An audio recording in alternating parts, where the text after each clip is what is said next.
Enfin, parlons de la ménopause. Ce n'est pas une maladie, c'est une transition. Alors, le métabolisme chute et la graisse commence à s'installer dans le ventre. Mes patientes me disent, surtout celles qui sont entre 45 et 50 ans, je mange normalement, je mange toujours comme avant, mais je grossis de plus en plus du ventre. Alors, quel est le lien entre la chute de l'estrogène et le stockage de la graisse ou bien même peut-être la transition de la graisse des hanches vers le ventre? Tout d'abord, on va connaître le rôle de l'estrogène.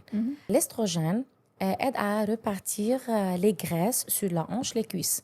On appelle ça forme poire. Et il intervient dans le métabolisme du lipide ou bien des lipides et du glucose. Et lorsque l'estrogène diminue, les graisses se déplacent vers l'abdomen, c'est la forme de pomme, et puis le métabolisme basal légèrement diminué, ce qui provoque moins de consommation de l'énergie.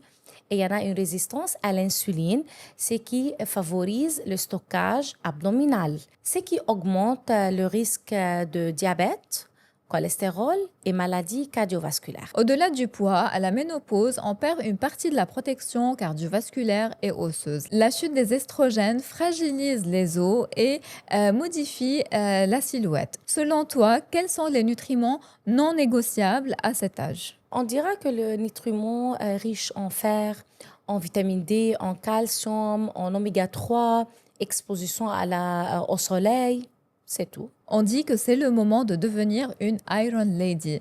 Là, il faut augmenter la consommation des aliments riches en protéines de haute qualité et de calcium pour avoir une meilleure protection osseuse.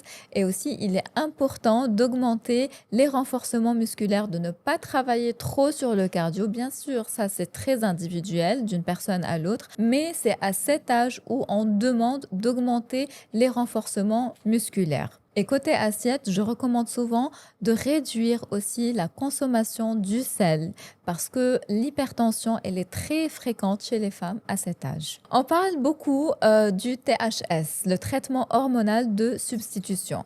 Est-ce que ça aide dans la gestion du poids ou bien c'est un mythe? D'accord. Le THS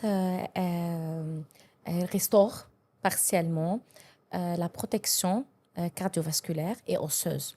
Et il améliore certains symptômes de la ménopause, comme bouffée de chaleur, comme trouble du sommeil et l'humeur.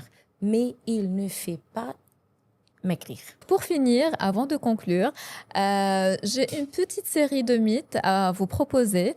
Vous répondez juste par vrai ou faux. D'accord? Vous êtes prête? Allez-y. Super. Manger du soja donne le cancer du sein. Non.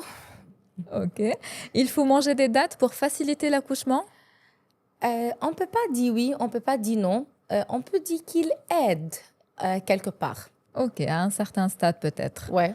Le sport intense peut couper les règles? On peut dire oui parce que tout changement excessif, il agit sur les hormones. Les envies de femmes enceintes correspondent à un manque de vitamines. Oui, la plupart c'est le carence en fer.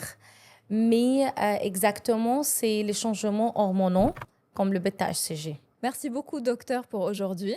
Merci à toi, Rula. Quel voyage nous avons parcouru aujourd'hui de la première lueur de la maternité jusqu'à l'épanouissement de la ménopause. J'espère que nos 2 épisodes sur la femme vous aideront à mieux comprendre votre corps. Partagez ce podcast avec vos sœurs, vos mères et vos filles. Nous l'avons vu, à chaque étape, votre corps change, mais sa capacité à se régénérer reste immense si on lui donne les bons outils. Parce que vous le méritez, nous ne nous arrêterons pas là. Ce podcast est le début d'une série où nous continuerons de mettre la science au service de votre quotidien. Continuez de cultiver cette vision où la nutrition va bien au-delà de l'assiette et restez fidèle à vous-même avec une expertise qui va bien au-delà des tendances. À très bientôt pour une nouvelle dose de santé. Prenez soin de vous car votre santé est votre plus grande richesse. À bientôt.